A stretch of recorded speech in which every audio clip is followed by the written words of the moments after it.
Ustedes me avisan si se ve bien. ¿Se ve bien? ¿Sí? Sí, Bueno, se ve bien. genial, voy a correr un poquito esto por acá. Perfecto. Ahí va. Genial, bueno, la gestión del talento en la empresa familiar. Y primero quería comentar nada súper breve con respecto al Centro de Empresas Familiares, porque de repente hay algunos que todavía no nos conocen. El Centro de Empresas Familiares nace con el propósito de cuidar a la empresa familiar, logrando esta armonía que les comentaba hoy de convivencia entre el sistema empresa y sistema familia, en el cual vamos a profundizar un poquito más adelante. Hace más de 10 años que estamos funcionando en la Cámara de Comercio y Servicios del Uruguay, y bueno, y tenemos nuestra propuesta para este apoyo o este cuidado de la empresa familiar, distintas propuestas y distintos servicios que de alguna manera acompañan, ¿no?, o facilitan ese proceso de las empresas familiares en los distintos etapas, digamos, en los distintos ciclos que van cumpliendo. Y bueno, y estas actividades tienen que ver con sensibilizar, con formar, con esto de, bueno, sos empresa familiar, tenés determinadas características que se pueden gestionar y que no te pasan solo a vos, sino que también le pasan a otras empresas familiares, determinadas situaciones, y también actividades que tienen que ver con la consultoría o asistencias técnicas, y bueno, y actividades de networking y de investigación, y bueno, eso es un poco el camino, digamos, del CEF en Uruguay, digamos, en estos años. Ahí están los indicadores de estas actividades que les comentaba. Igualmente los invito a mirar nuestra web, que está actualizada, y como ustedes sabrán, cuesta mucho trabajo hacer una web, así que los invito a todos a mirarla, que la y ahí disfruten. van a encontrar más información del CEP.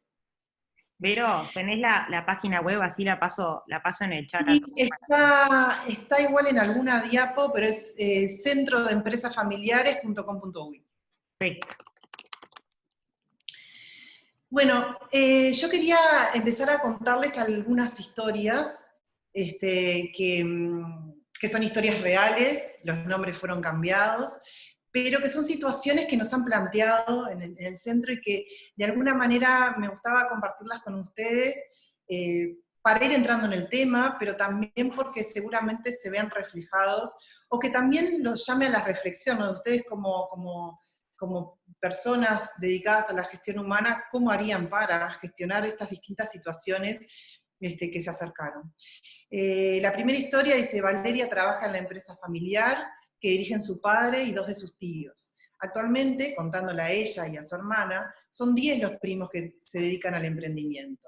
Ella es licenciada en comunicación, y a pesar que el sector exige una comunicación profesional, por lo que sus aportes son de gran valor, en la empresa su tío quisiera que se dedique a la limpieza, lo cual le implica tratar de dar a conocer y mostrar resultados constantes sobre su trabajo como comunicadora, y así poder evitar otro tipo de actividades. Pero eso no es todo. La empresa tiene un proceso anual que es clave para su operativa, y del cual depende si tendrá buenos o malos resultados el año entrante. Ella, su hermana y 4 de sus primos participaron activamente del mismo, obteniendo buenos resultados. Sin embargo, el premio por dicho logro se lo llevaron solo los varones. Pedro, Benjamín y Benicio trabajan en posiciones gerenciales en la empresa familiar que dirige Felipe, el padre, y la madre informalmente. Los 3 lideran adecuadamente, conocen del negocio y además aman el rubro. Felipe quiere retirarse y dedicarse a sus nietos y a viajar, pero no le es posible definir quién liderará la empresa entre estos 3 hijos. Otra historia. Alejandra trabaja en la empresa familiar hace 25 años. Si bien ella no es parte de la familia, parece que lo fuera. Es respetada y sus ideas bien valoradas por los 2 directores, hermanos entre sí. Tal es así que le han ofrecido un porcentaje accionario. Daniel es el hijo de uno de los directores y el único que podría asumir la posición de dirección. Pero, si bien hace 15 años que trabaja en la empresa y cuenta con experiencia y formación adecuadas para su posición, él quiere ser pintor. Alejandra lucha por el desinterés y la ineficiencia de Daniel, y si bien el tema lo abordan abiertamente con los directores, la situación no mejora, lo cual está haciendo estragos en la rentabilidad de la empresa. Y la última historia es la de Mía, que trabaja en la empresa de su padre desde que tiene 18 años y ahora con 35 se está preparando para su dirección.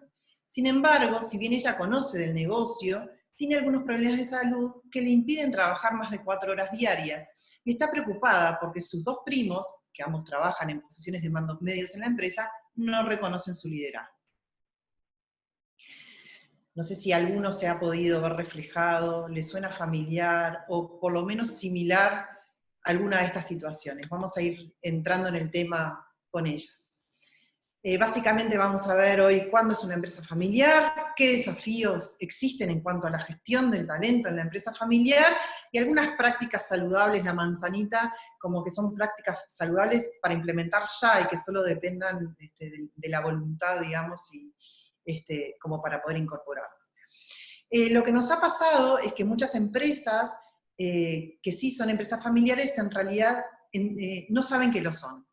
Entonces, hay veces que viven situaciones que son difíciles o situaciones complejas, que en realidad tienen su base en la característica como empresa familiar, pero que su diagnóstico es cerrado, porque el diagnóstico es porque al sector le va de tal o cual manera, o porque tengo un problema funcional, porque es marketing, porque es administración, o porque es finanzas, o porque es gestión humana, pero en realidad no se dan cuenta que su carácter de familiar las hace transitar determinadas situaciones que son transversales y que no tienen mucho que ver ni con sectores, ni con funciones, sino que tienen que ver con cómo se conforma esa empresa y esa familia.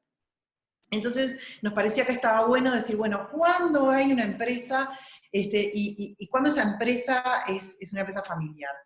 Acá hay 3 aspectos. Uno que tiene que ver con que uno o más miembros de la familia estén en la dirección y o en la gestión de la empresa familiar.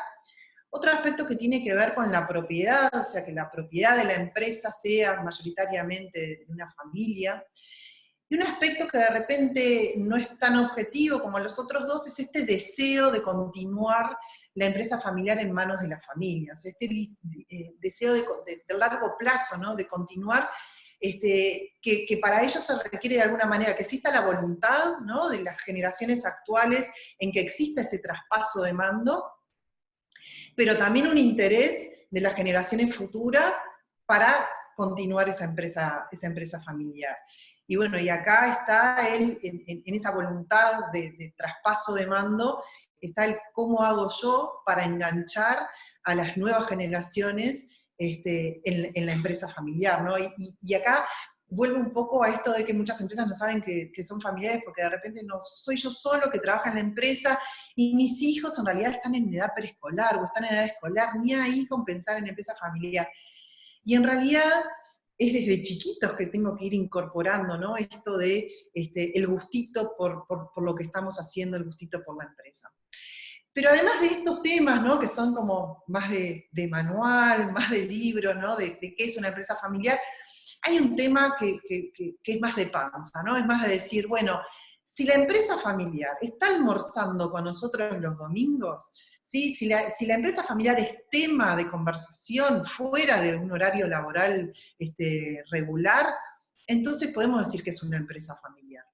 Y bueno, y después tenemos algunas combinaciones, ¿no? Que de repente hay personas de la familia que trabajan informalmente en la empresa, ¿no? Esto de, no, trabajo yo solo, mi mujer, estoy parafraseando a alguien que hablé la otra vez, mi mujer me ayuda en algunas tareas de administración, cuando viajo, yo viajo mucho, pero ella entra y sale, bueno, y en realidad se trata de una visión y de aportes que está haciendo otro miembro de la familia de manera informal. Eso es un poco como para encuadrar, digamos, esto de qué es una empresa familiar. Pero después yo les comentaba que existen 2 sistemas, el sistema empresa y el sistema familia, y que en la conjunción de esos sistemas existe una tensión, y es esa tensión que genera o puede generar algunos conflictos, algunas situaciones no deseadas, y que es necesario equilibrar, ¿no? Y que es necesario poder conocer algunas herramientas que nos ayuden a transitar eso. Básicamente esa tensión se da porque los 2 sistemas tienen objetivos y principios diferentes, y de alguna manera pueden ser incluso hasta contradictorios. Tengo una empresa que va a estar pensando en obtener resultados, en beneficios, en una vocación determinada, en completar las tareas, en lograr esos objetivos, en tener determinada solvencia financiera, etc. Y por otro lado, tengo a la familia, que la familia lo que se preocupa es por sus miembros, se preocupa por el bienestar, por la seguridad de los miembros que la componen. Entonces, en muchas ocasiones se logra esta tensión que no es para nada bienvenida, ¿no? Y entonces, acá como para hacer como una idea, digamos, en gestión humana, ¿cómo puede impactar? Como yo tengo en una empresa, y en una empresa, ¿cuáles son las características? Y bueno, se selecciona a los más aptos, a los que cumplen con el perfil de las posiciones necesarias en la empresa, se valora el buen desempeño, los resultados que tienen estas personas o que se logran a través de los procesos, las compensaciones son acordes al mercado, y además la formación se realiza según las necesidades que tiene la empresa, ¿no? En base a, bueno, qué competencias y qué habilidades tengo que reforzar o obtener para poder mantenerme competitivo en el mercado, ¿no? En un entorno tan cambiante. El fin de la empresa es obtener resultados, hacer crecer a la empresa. Los integrantes de recursos humanos contribuyen a lograr los objetivos. Las relaciones o los vínculos que se dan son de carácter más racional. Los puestos de trabajo se ocupan con una contraprestación como principio básico. La permanencia de las personas en la empresa se asocia a su desempeño, y además la información y la comunicación se realiza de manera formal. Y acá en contraprestación, en la familia, pensando, ¿no?, en la empresa, la selección de las personas para integrar la empresa se realiza en quien lo necesite, ¿no? Se le da la oportunidad a quien lo necesite de la familia para poder salir adelante, pero además no se valora el desempeño, sino que al revés, no hay diferencias entre hermanos, yo no puedo evaluar a uno mejor o peor que otro. Las compensaciones son acordes a las necesidades de desarrollo que tenga esa persona, porque no es lo mismo que mi hijo esté en la universidad a que esté casado y con hijos. Tiene necesidades diferentes en cuanto a sus compensaciones, y entonces la empresa lo debería proveer. La formación es según los intereses de cada individuo, y en realidad prima ese interés de la persona frente a la formación que requiere de repente la empresa. El fin en sí mismo es el cuidado y el crecimiento de los miembros de la familia. Los integrantes que la componen tienen que ser parte de la familia, y además tengo como una priorización en su cuidado y en su protección. Además son de la familia por haber nacido en la familia, ¿no? No pasaron un proceso de búsqueda y selección adecuados para esta familia, sino que naciste en la familia y vas a ser siempre parte de la familia, o sea que no hay un perfil u otro determinado.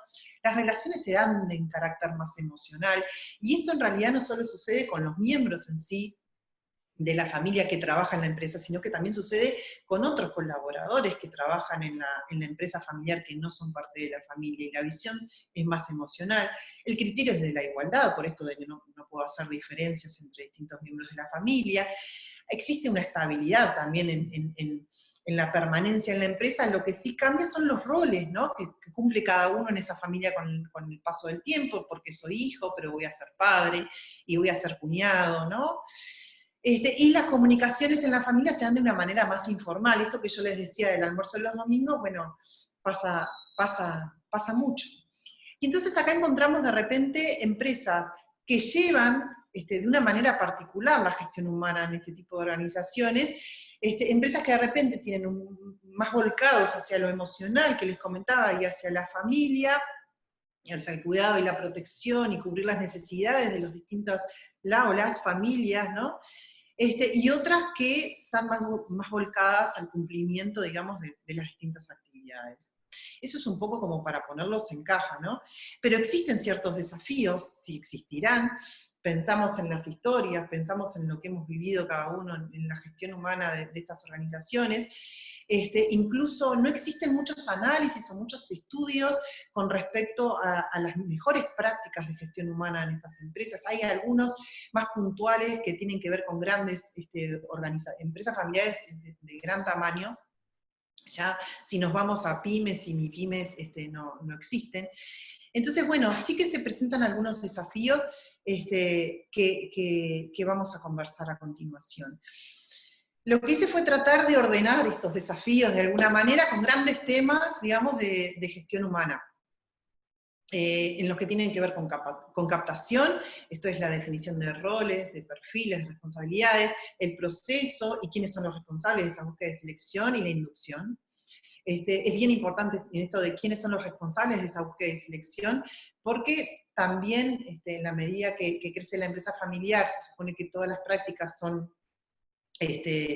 más profesionales o tienden a mejorar en ese aspecto, pero también existen muchas empresas familiares en que el director o el dueño o la familia son los que van poniéndose y sacándose distintos gorros, distintos roles, y entonces la gestión humana de repente todavía no tiene esa posición tan de socio clave en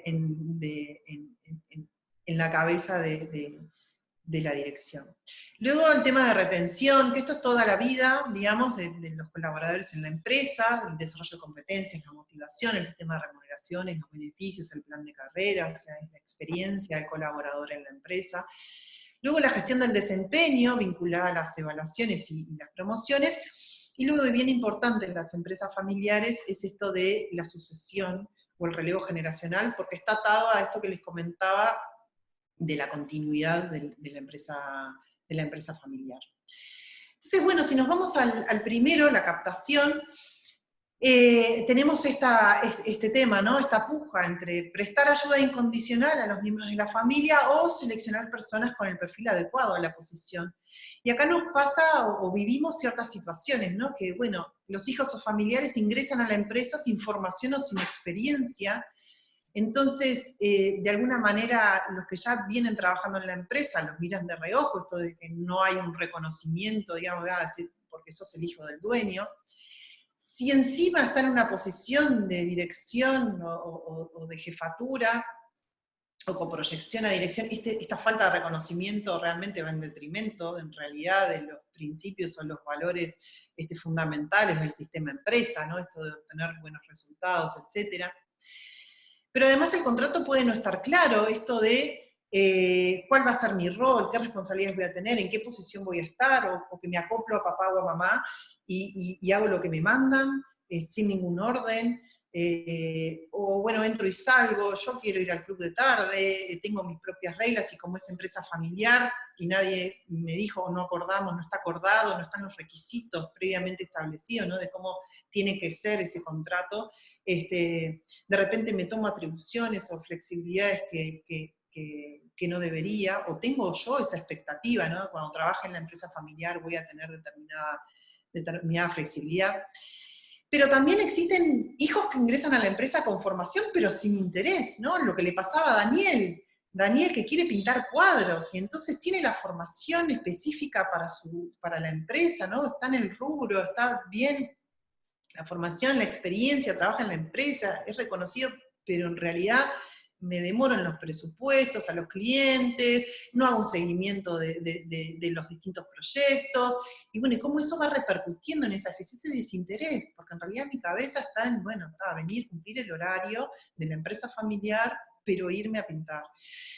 Y de alguna manera también pasa lo contrario, de repente hay hijos que tienen interés y no tienen lugar en la empresa, ¿no? Bueno, todos estos temas que hay que gestionarlos, ¿no? Con la familia también.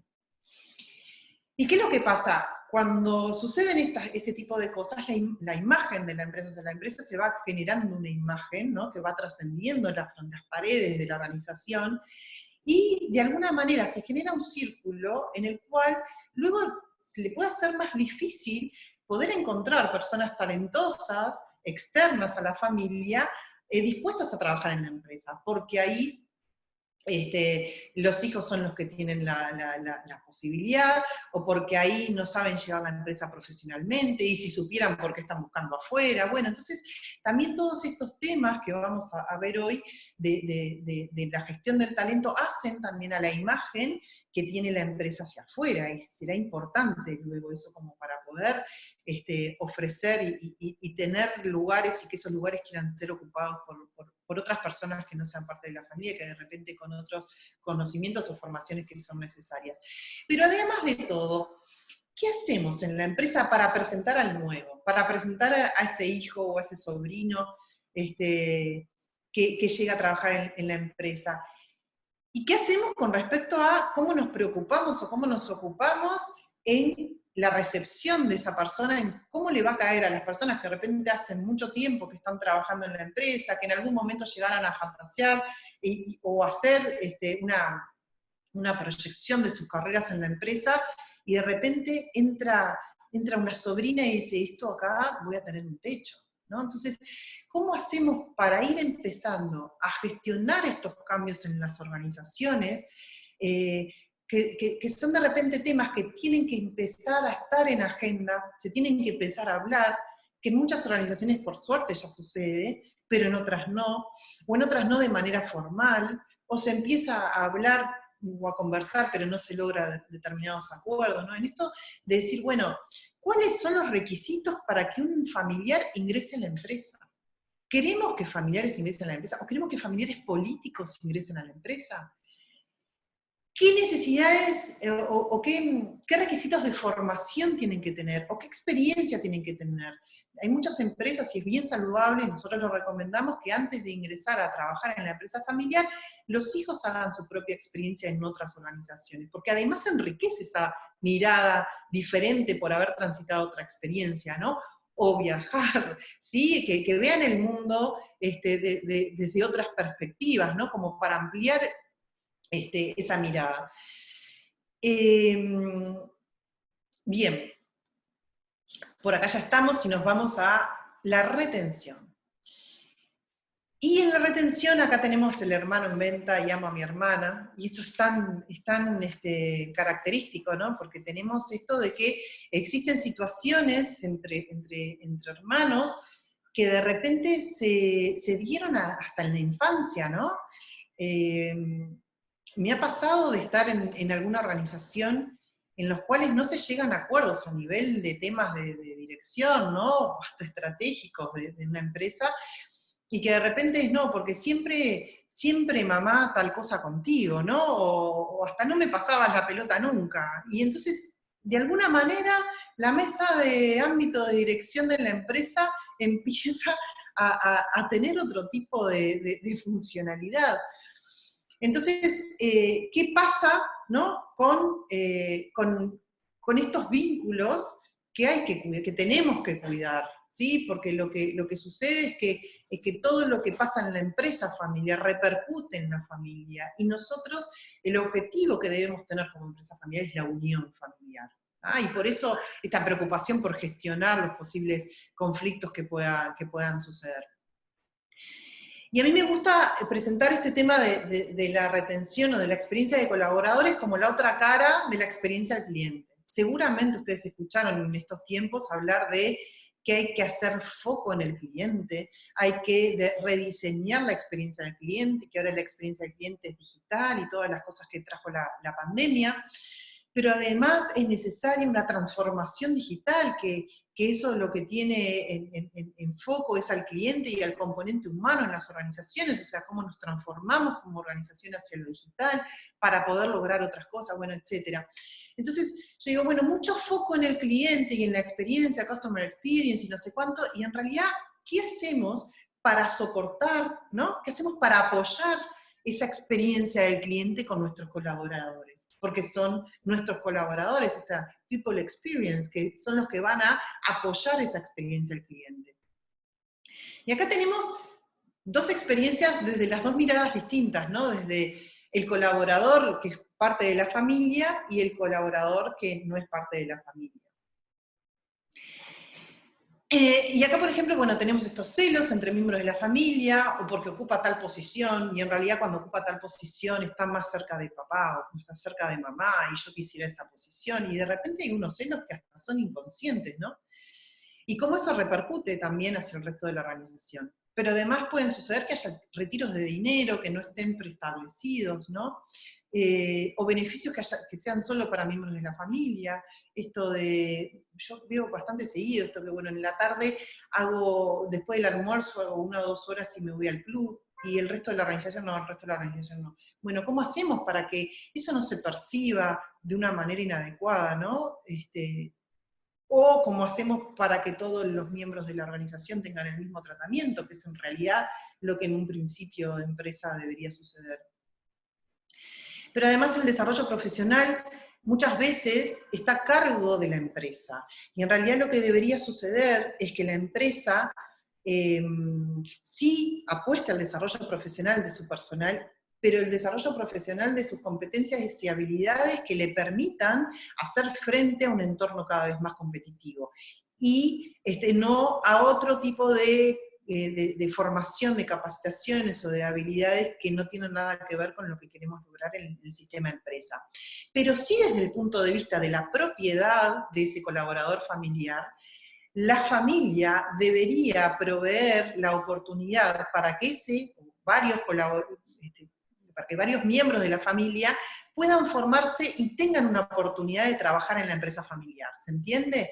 Entonces acá tengo 2 cosas, la gestión y la propiedad. Porque esa propiedad me va a marcar determinadas pautas. Yo tengo que darles la oportunidad para trabajar en la empresa familiar y tengo que darles la oportunidad para eso de capacitación, con fondos de la familia, ¿sí? Los fondos de la empresa destinados al desarrollo profesional tienen que ver con lo que conjuntamente interesa al colaborador y a la empresa, ¿no? Con esa proyección de carrera. Después hablamos de un nivel de remuneraciones, que acá hay de todo, ¿no? Nivel de remuneraciones por encima del mercado porque somos empresa familiar, nivel de remuneraciones por debajo del mercado porque somos empresa familiar, por debajo o por encima a los miembros de la familia, por debajo por encima a todos los colaboradores, pero además de repente existen algunos beneficios que no son percibidos por los miembros de la empresa familiar como parte, ¿no?, de su retribución. Me pasó en una empresa que no solo percibían un salario, sino que además tenían casa, auto, la nafta, los gastos de la casa, UTE, no sé, UTE o Seantel, como decimos siempre, el cable, bueno, pero había una queja, y la queja era, si yo me comparo con mis colegas, en realidad yo gano menos.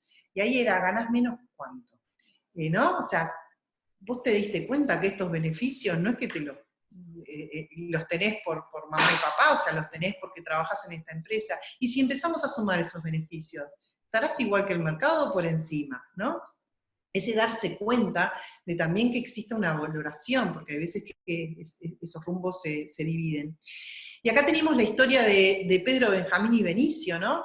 Que de alguna manera tienen todos la misma capacidad, tienen todos el mismo interés por el rubro, etcétera, pero de alguna manera están igualados, ¿no? O sea, esto de el desarrollo profesional es para todos igual, tienen determinados beneficios que de repente son solo para los miembros de la familia.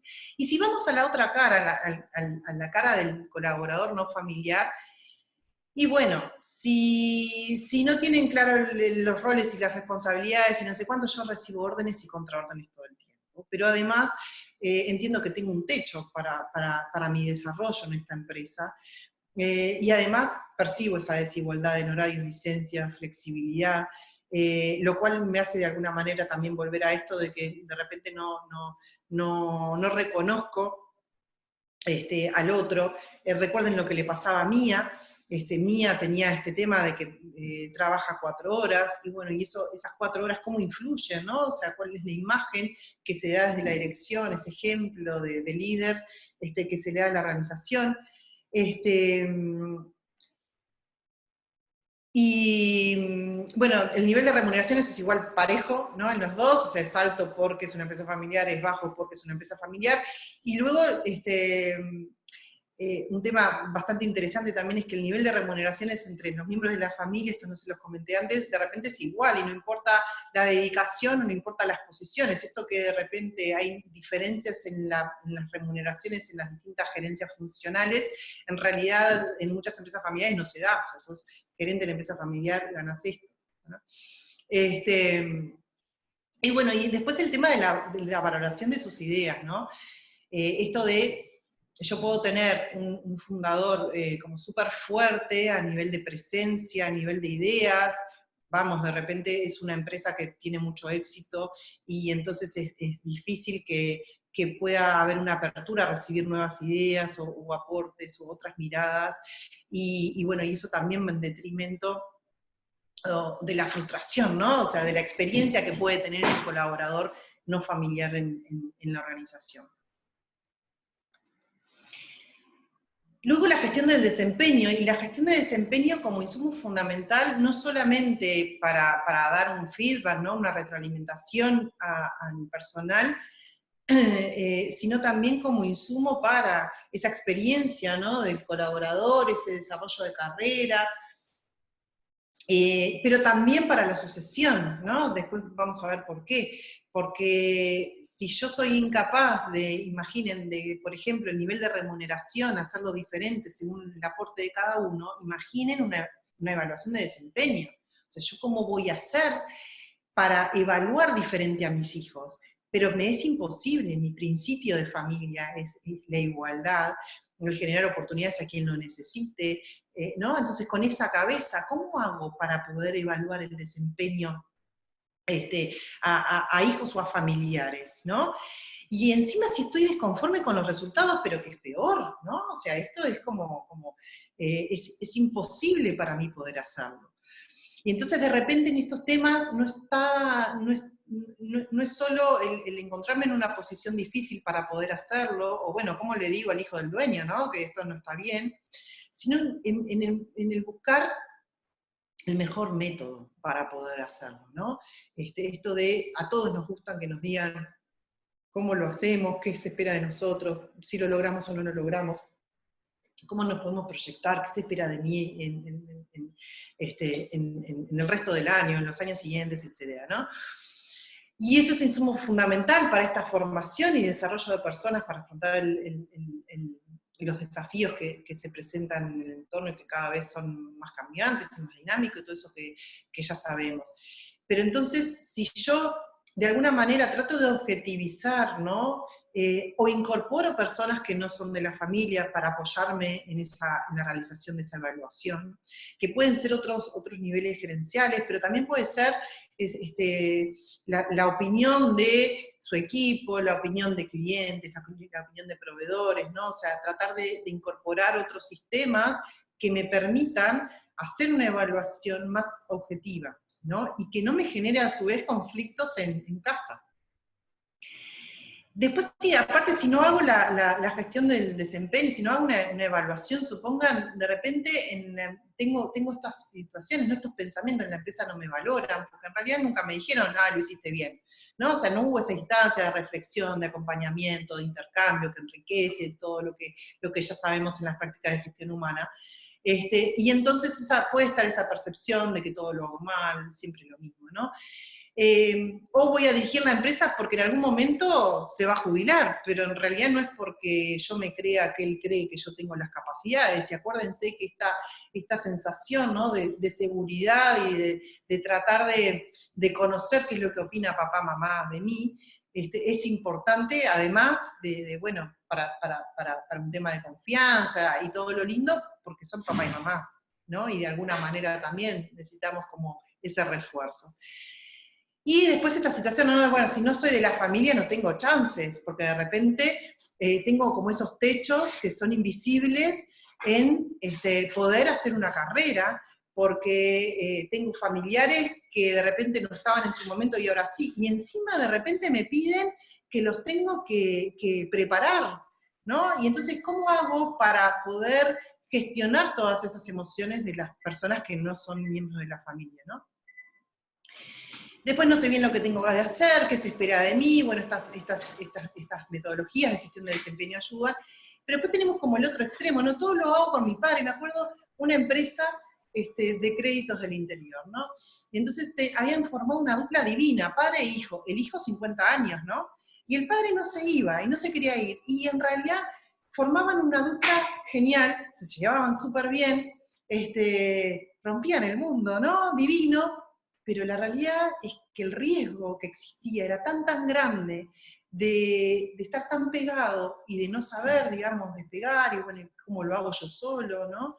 Que el padre mañana no trabaja más y realmente existe la duda, bueno, ¿lo podrá hacer solo sin ese bastón?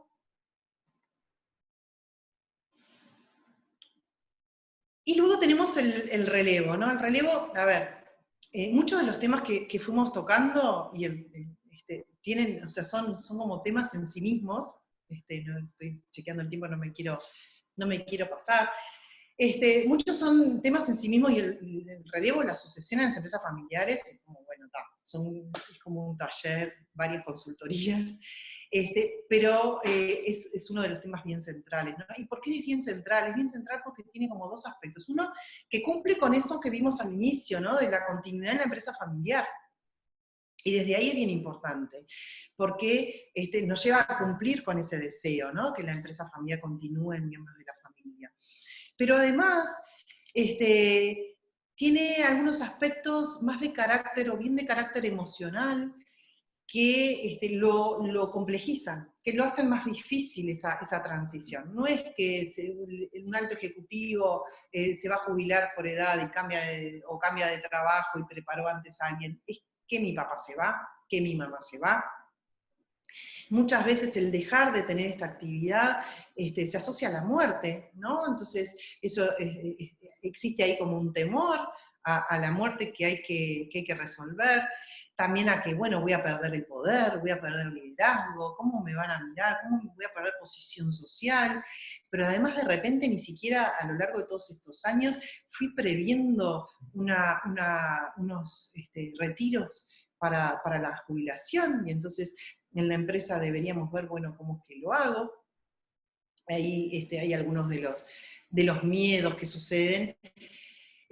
Pero bueno, como dice Peter, los conflictos que no se resuelven en una generación normalmente se manifestarán como agravios en la próxima. Esto es de, bueno, habría que dejar los temas ordenados, ¿no? Los temas organizados, y de alguna manera tratar de generar acuerdos, generar consensos en cómo vamos a tratar distintos temas dentro de la organización, como lo pueden ser la incorporación de otro personal, de la empresa o otras personas de la familia, como pueden ser el retiro de dinero, como pueden ser las remuneraciones, como pueden ser los beneficios, como pueden ser la proyección de carrera, bueno, etcétera, etcétera, ¿no? Todos estos temas que fuimos hablando son temas que se pueden acordar, que se pueden trabajar con anterioridad a tener el problema encima, ¿no? Y acá, hace poco me reuní con el empresario que decía, yo tengo un problema, y el problema es que yo ya tengo 65, me quiero dedicar a nada, a viajar, a disfrutar un poco la vida. Mi problema es que tengo solo 2 sucesores, que eran sus 2 hijos, ¿no? Disculpen, eran sus 2 hijos. Y yo le decía, pero tenés oro en polvo, dos hijos como candidatos para la sucesión, es muchísimo, porque hay muchos que no tienen, o que tienen hijos pero no tienen interés. 2 hijos con interés en la sucesión, en relevar, digamos, es genial. Acá tenemos, por ejemplo, el caso de la historia de Pedro, Benjamín y Benicio, que eran los 3 iguales. Y en realidad yo los conocí, no eran los 3 iguales, ¿no? Y tenían competencias, tenían habilidades, tenían tratos personales diferentes, visiones, ¿no? Y acá era un poco lo que les comentaba, ¿no? Algunos habían viajado y conocido otras empresas, otras realidades, y otros no. Eso se traducía, pero se veía, se palpaba claramente en la forma que tenían de gestionar y de tomarse a la organización cada uno de ellos. Pero si yo a Pedro, Benjamín y Benicio los hubiera hecho entrar, ¿no? en el sistema empresa, como al resto, ¿no? Los hubiera evaluado, les hubiera hecho una proyección de carrera, etcétera, de repente era más fácil. Igualmente, la sucesión no tiene por qué ser siempre en miembros de la familia. La empresa puede quedar en la familia, pero a cargo de un presidente interino, a cargo de un gerente general, que bueno, ojo, tiene que ser reconocido, ¿no? Por los familiares que estén trabajando en la dirección o en la gestión, ¿no? O puede, bueno, o los casos que no queremos tanto, que se vendan, o no hacer nada, que tampoco queremos que eso suceda. Tenemos también el caso de Mía, Mía que no se siente reconocida por los primos, esto de que, bueno, de repente me miran de reojo, bueno, ¿cuál es el plan que tengo que hacer para preparar a esa nueva generación a asumir mandos medios o asumir la dirección? ¿Sí? Porque, ¿qué pasa? Hay una fortaleza que tienen las empresas familiares, capaz que me voy un poco del tema, pero hay una fortaleza que tienen las empresas familiares que tiene que ver con esto de, como está el apellido, como está su cara detrás de la organización, tienen un buen vínculo, digamos, con la comunidad y con las distintas partes interesadas. Entonces, esa planificación de la sucesión debería incorporar también esta presentación y generación, traspaso de vínculos entre la dirección actual y quien va a sucederlo, ¿no? Me acuerdo, hace años había un joven, una nueva generación, que además de que lo habían hecho pasar por todos los niveles de la organización, había entrado como cadete y ahora lo estaban preparando para suceder a su abuelo, decía, yo me paso de almuerzo en almuerzo y me paso visitando clientes y proveedores, porque en realidad el abuelo que estaba haciendo, estaba legando también esos vínculos, ¿no? Dándolo a conocer desde ese lugar. Bueno, hasta acá pantallazo de todo lo que tenía que ver con algunas situaciones que se pueden dar y que debemos abordarlos desde gestión humana. Y ahora vienen las prácticas saludables, las manzanitas, como les decía yo.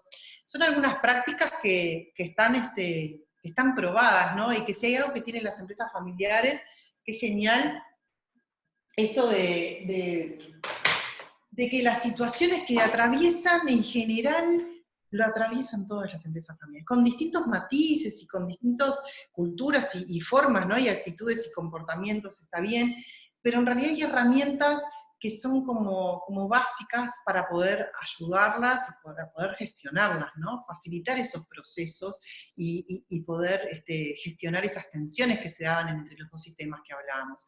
Una es esta ecuación, que tiene que ver con, se llama la ecuación de riesgo estructural.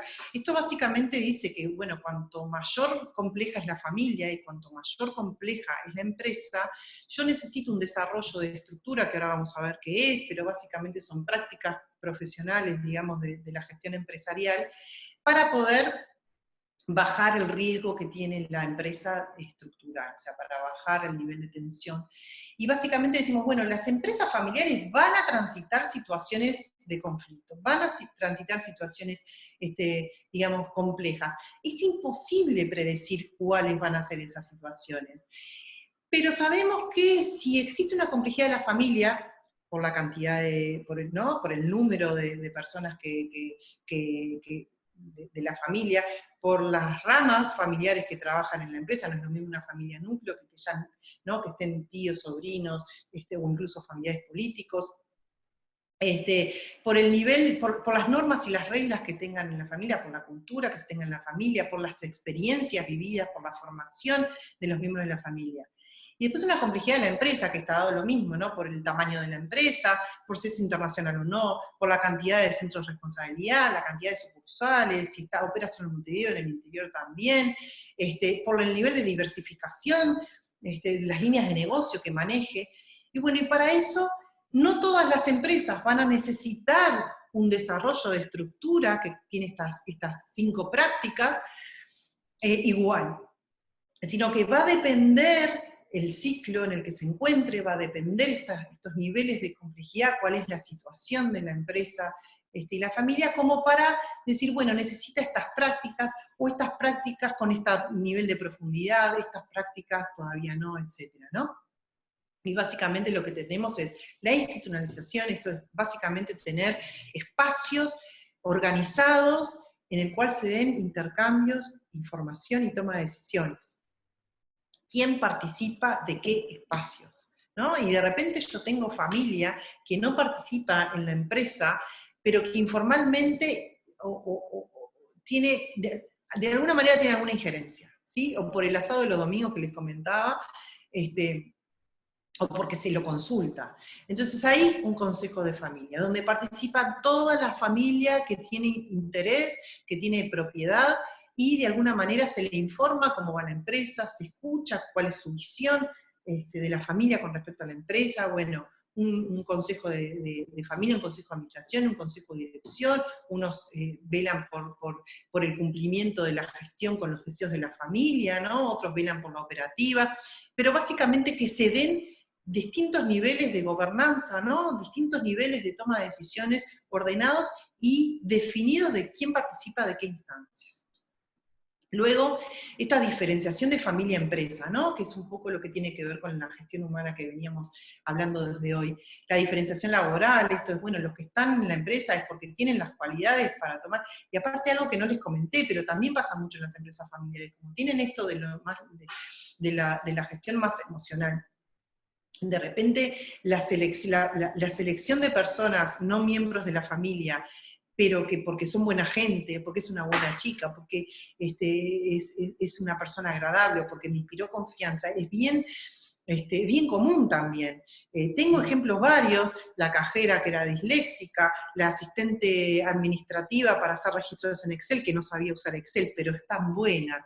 Nosotros le vamos a pagar el curso de Excel, porque ¿no? Entonces, bueno, ¿cómo ahí perdemos ese óptimo, ¿no? de las personas, de con quién necesitamos nutrirnos, ¿no? Como empresa. El reconocimiento de la propiedad, esto hay familia que tiene propiedad y por lo tanto tiene derecho a tener determinada información en la empresa, ¿no? Y está bueno que se le pueda brindar esa información. Y la legitimación de la existencia, ¿no? Esto es, bueno, estás ahí, estás haciendo un buen desempeño, no estás haciendo un buen desempeño, estás ahí porque sos parte de la familia, o estás ahí porque te lo ganaste, ¿no? Ese tipo de diferenciación que vimos recién en todas las prácticas de los dos sistemas.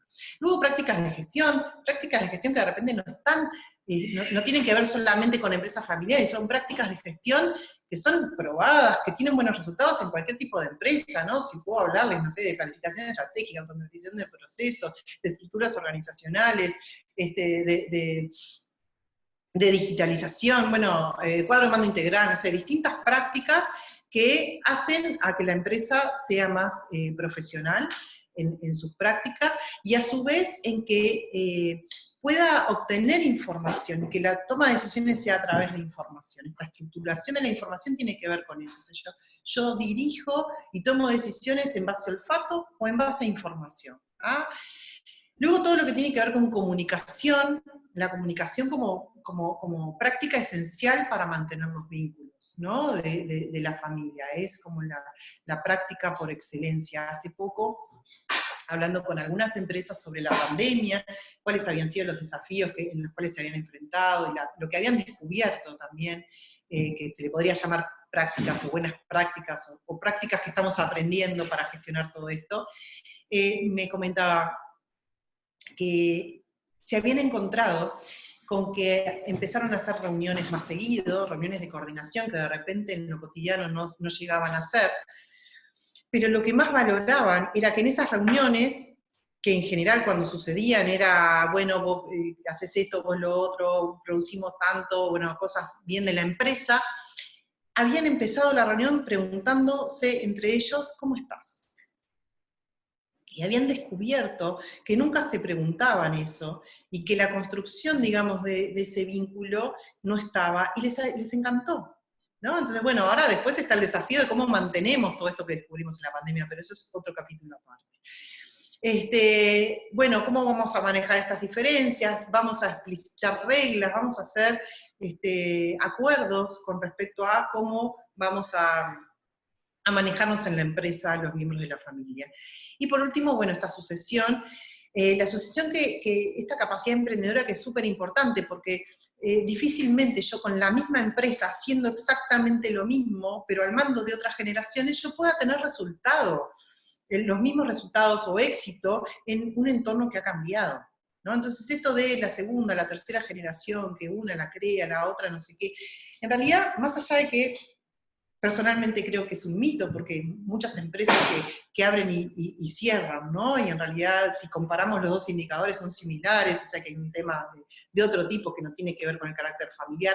Lo que sí nos pasa es que en las empresas familiares sabemos por qué, tenemos motivos más fácilmente identificables de por qué de repente no tienen éxito la tercera generación o la segunda generación. Y un poco tiene que ver con esto, ¿no? Yo si no tengo una empresa que tenga capacidad emprendedora, esto es, que pueda desarrollar nuevos negocios o que tenga capacidad de innovación, me estoy estancando y no importa que la primera generación lo hizo bien o la segunda generación lo está haciendo perfecto. En realidad, ese motorcito, ¿no? Tiene que estar como presente. No depender de una sola persona, tiene que ver con la institucionalización también, no depender del top, esto es, bueno, la gente que está en la dirección, que en general son personas que tienen una presencia fuerte, que han tenido éxito, y que muchas veces los colaboradores de este tipo de empresas, a veces se da que hay como una admiración también por esta persona, ¿no? Entonces, bueno, el tratar de generar esta capacidad emprendedora, esos órganos de decisión, esta profesionalización de prácticas, que no lo hagan tan dependiente para asegurar también su continuidad, y bueno, planificar la sucesión un poco lo que fuimos viendo. Y les quiero dejar dos prácticas más, y no en bromo más. Una práctica que tiene que ver con esto del propósito y la estrategia, ¿no? Si a mí cuando estudié licenciatura en administración me decían que era importante conocer cuál era la visión de la familia con respecto a la empresa, y cuál era la visión de la empresa que tenía esa familia, y ellos en dónde querían estar, y qué querían hacer, para mí eso es extraterrestre, o sea, la empresa es una empresa, y se fija objetivos según la ventana de oportunidad que le da el estudio del análisis del entorno, ¿no? Y en realidad es un descubrir cuando empecé en esto de las empresas familiares, porque es bien importante cuál es la visión que tiene la familia con respecto a la empresa, porque de eso va a depender su éxito. Y esa visión de dónde estamos, dónde queremos estar, dónde quiero estar yo, cómo nos vamos a organizar, es básico como para poder darle a la empresa el lugar que tiene que tener. Y con eso digo, profesionalizarla, pero también digo, no retirar utilidades en cualquier momento, o sea, digo, que de alguna manera se empiece a cuidar también la empresa y los colaboradores desde la familia, con esa honestidad, con esa claridad de decir, bueno, este es el propósito y esta es la visión de familia que tenemos con respecto a la empresa familiar. Y bueno, y un poco como todos estos temas que hemos ido hablando, y cuando yo les decía, bueno, hay que tener las reglas claras, de repente fijar los requisitos que necesitamos, de cómo nos vamos a manejar, cómo vamos a gestionar la empresa, cómo van a ser los ingresos, etcétera, ingresos de personas, se pueden laudar en estos acuerdos familiares, que si les soy sincera, el nombre más conocido para los acuerdos familiares es el protocolo familiar. Lo que pasa es que ahora protocolo está tan COVID que, no, antes el protocolo era algo como raro de la NASA, la palabra era como fea, no sé, ahora protocolo es COVID, así que lo desterramos, y en las empresas familiares hablamos de acuerdos familiares. ¿Qué son los acuerdos familiares? Básicamente es una construcción de cómo queremos gestionar nuestra empresa, ¿no?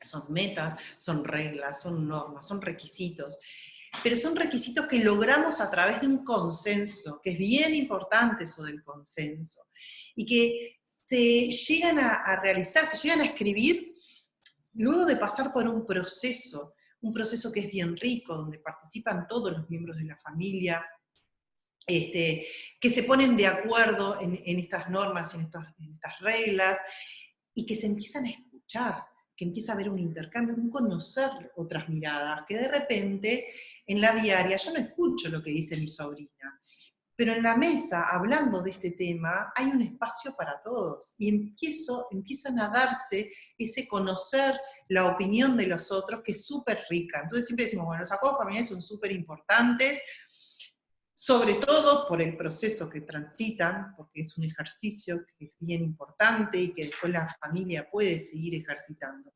Después está la otra cara, es qué hago yo con ese acuerdo, ¿no? O sea, ¿cómo hacemos para implementar algo que está bien, nos pusimos de acuerdo y todo, pero en nuestra operativa, en lo cotidiano, no lo tenemos tan presente, ¿no?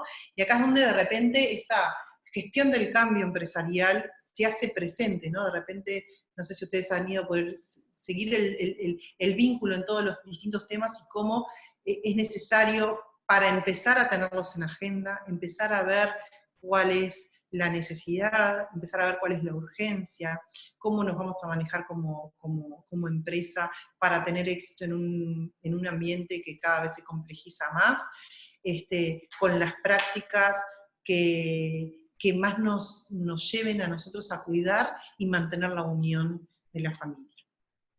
Bueno, eso ha sido como en síntesis todo. Acá está la web del CEF, los invito a que estén, a que entren y chusmen, pero además les agradezco el interés por este tema. Yo soy una apasionada de las empresas familiares, así que pero me gusta que haya personas que también lo viven y que también necesitan contar con herramientas y con apoyos que ya existen y que, como les decía en alguna día, pues solamente la voluntad de, bueno, lo empiezo a implementar. Gracias. Así que bueno, muchas gracias. Lo que sí les quería comentar a todos los participantes que si tienen alguna pregunta para Vero, obviamente la pueden hacer a través del chat y ella se las responde. Creo que es muy valioso el aporte en este sentido, sobre todo para la gestión de estas organizaciones que llamamos familiares y que tienen toda una dinámica especial que vos explicaste, especial para los que no estamos en organizaciones familiares, pero para los que están adentro es súper normal. Pero me parece súper valioso el aporte y obviamente la presentación se la vamos a pedir a Vero para enviársela a todos los participantes. Sí, claro. Y nada, agradecerle a Vero, bueno, a Mica, que forma parte del equipo también del Centro de Empresas Familiares, por estar presentes. Y nada, si tienen alguna pregunta, adelante, aprovechen.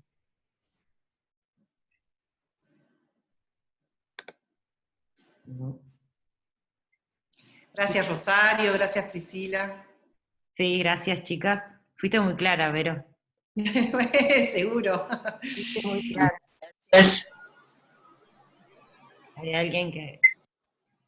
Sí, ahora ya cuando corte ya le mando la presentación a Jimena para que la pueda compartir con ustedes. Sí, y estoy a la orden desde el centro, con Micaela que anda por ahí, que estamos en el Centro de Empresas Familiares, a las órdenes para cualquier duda, porque de repente después ven la presentación y dicen, esto...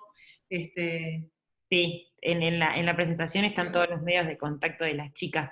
Vero, hay una pregunta, Rosario nos pregunta, ¿cómo convocarlos por primera vez a la familia para comenzar la sucesión? Sí, acá lo primero que tiene que suceder es la conciencia, ¿no? O la voluntad de quien va a suceder, ¿no? Ese sería como el camino más fácil. Hay varios caminos, ¿no? Ese sería como el camino más fácil. Otro camino sería que la familia lo lleve al director o a la directora a empezar a transitar ese camino, ¿no? Pero sin ese convencimiento, ¿no? En ese darse cuenta de tengo que empezar a planificarlo porque en algún momento me voy a desvincular de la organización, ese darse cuenta tiene que suceder y ya te digo, puede ir de distintas formas, o bueno, puede ver un webinar de ATU o del CEF y darse cuenta que en realidad tiene que empezar a tomar las riendas, ¿no? Y luego en realidad tiene como dos caras, el trabajar apoyando al director que se va, y que como yo les decía hoy, no es fácil, porque tiene que tener un apoyo especial, a veces es hasta un apoyo económico, pero yo creo que el apoyo más difícil en realidad es esto de dejo poder, dejo posición social, dejo liderazgo, lo vinculo a la muerte, bueno, tiene todos esos temas que son bien complejos, pero también el poder identificar quién va a ser el sucesor. Y ahí puede pasar que hay varias figuras, como les decía hoy, bueno, ¿qué es lo mejor para la empresa? Lo mejor es que el único sucesor que tenemos sea el que siga. ¿tiene el perfil, no tiene el perfil? Ahí se necesita una evaluación. Y el interés, aparte de quien podría incorporar, acuérdense de Daniel, ¿no? O sea, el interés de quien podría llevar las riendas de la organización, o es otra la opción, ¿no? Y bueno, y cuando tenemos identificado a esa persona que tiene que tener el perfil, la competencia, las experiencias, que le guste el rubro, que contemple los intereses de las distintas partes interesadas, la familia, la propiedad, etcétera, bueno, si yo tengo una persona que es externa, bueno, también cómo la voy empapando, ¿no? de la empresa. O sea, más o menos una sucesión planificada lleva 3, 4 años, ¿no? Ir haciendo todo este traspaso de los vínculos que decíamos hoy. No sé si respondí, porque yo empiezo a hablar y te puedo seguir hablando después de la sucesión, pero bueno, viene No, quedó por ahí. clara sí, dice que sí, que quedó muy clara. Bueno, Bueno, ¿alguna gracias. otra pregunta que quieran hacerle a Vero? Buenos días, perdón. En vez de escribir, me gustaría hacerla verbal, ¿se puede? Hola, Miguel. Mucho gusto. Yo estoy en México, estoy en el norte de México y bueno, disculpen que me metí aquí de intruso en Uruguay, pero la Por verdad es favor. que yo también soy un apasionado de las empresas familiares, trabajo con muchas empresas familiares y bueno, pues me encanta este tema. Así es que lo que te quiero comentar primero, Verónica, es muchas gracias por tu ponencia, es muy, muy enriquecedora. Y cuando hablaste del desarrollo de la estructura, que hablas de la institucionalización, de la diferenciación, de la parte de prácticas, comunicación, sucesión, yo algo que te quería preguntar es que cuando hablamos de todos estos elementos, es meternos en la cultura de la gente, de cómo ha venido haciendo las cosas de manera histórica en sus negocios. Y meternos en la cultura y modificar la cultura de cómo han hecho las cosas es una tarea bastante retadora, es un desafío muy fuerte. Entonces, cuando hablamos de institucionalización y empezar el gateo, como decimos acá en México, cuando los niños empiezan a moverse, ¿no? Pues es difícil a veces empezar, ¿no? Entonces, ¿qué recomendaciones tú haces, por ejemplo, cuando vamos a emprender este desarrollo de la estructura? O sea, ¿cuáles son esos primeros gateos o esos primeros pasos que tú recomiendas comenzar a hacer? Porque son diferentes frentes, la institucionalización, como la comunicación, como la sucesión. Entonces, me gustaría escucharte en ese sentido, Verónica. Sí, yo creo, gracias Miguel por estar. Yo creo que acá hay como varias actividades que van en poder que pasen, que empiece el gateo o que empiecen a caminar, ¿no? Por un lado, bueno, esa decisión, que básicamente es como esa visión, ese sentido de urgencia de que hay algo que tenemos que cambiar como para poder permitirnos seguir creciendo como empresa, ¿no? Que además cuando la familia se complejiza, el crecimiento de la empresa es necesario, ¿no? Cuando es el sustento de más de una familia. Pero además ese sentido de urgencia implica también trabajarlo a nivel personal, o sea, con las distintas partes interesadas en esto, ¿no? ¿Qué ganan, qué pierden, qué implica, qué es lo nuevo, qué es lo viejo, cuáles son los aportes? Básicamente, ¿qué tenemos ante un cambio? Miedo. ¿Sí? Miedo porque nos falta información, miedo por no saber hacerlo, o porque las personas que están en la empresa no lo van a saber hacer, ¿no? Ahí nos llenamos de supuestos y esas cosas. O simplemente porque no quiero cambiar porque no quiero, ¿no? Y ahí de repente existen otros temas de fondo que tienen que ver con más carácter emocionales, ¿no? Pero es esto de decir, bueno, cuáles son esas partes interesadas, esos análisis de qué gano y qué pierdo, trabajar en conjunto para poder visualizar ese sentido de urgencia, creo que eso es bien importante. Pero además, el generar, yo siempre digo, ¿no? Que son como unos motorcitos en las empresas, motorcitos de cambio, pero básicamente son esas personas que se empoderan de los cambios, que son multiplicadores de esos cambios, que se ponen el cambio al hombro y que además de alguna manera también lo promueven en sus más allegados, que no tienen por qué ser jefes, ¿no? O sea, es alguien que de alguna manera es reconocido o es referente con sus pares y que lleva adelante los cambios porque, bueno, tiene un perfil determinado. Entonces, de alguna manera sembrar, ¿no? esas semillitas en la organización para que sean pilares también y promotores del cambio desde otros lugares, ¿no? O sea, que no solo haya uno que quiera hacer ese cambio, sino que haya varios. Y después, otro tema que es bien importante para lograr ese sentido de urgencia son datos objetivos. O sea, esto es si yo digo, a mí me gustaría, mi visión, no sé cuánto, pero si yo te presento, mira, si seguimos de esta manera, sin innovar, suponete, ¿no? Por decirte un ejemplo fácil, sin innovar, nosotros nos vamos de mercado en tantos años, o en tantos meses. O mira, esta es nuestra gráfica de ventas, si nosotros no profesionalizamos las ventas con un equipo que sepa lo que tiene que hacer, que lo evaluemos por los objetivos, que cuente con información de cuánto vendió, cómo le fue, de lo que vendió, cuánto cobramos, ¿no? O sea, que tenga información. Entonces, por eso digo, también la parte objetiva de argumentos es bien importante, sobre todo porque para sensibilizar ante un cambio necesito llegar a perfiles diferentes. Entonces ahí voy a tener uno que de repente es más emocional, pero otro que es más racional y que le entro más por los números, ¿no? Para visualizar, digamos, ese sentido de urgencia. Esa sería mi sugerencia. Gracias, Verónica. Por favor, Miguel.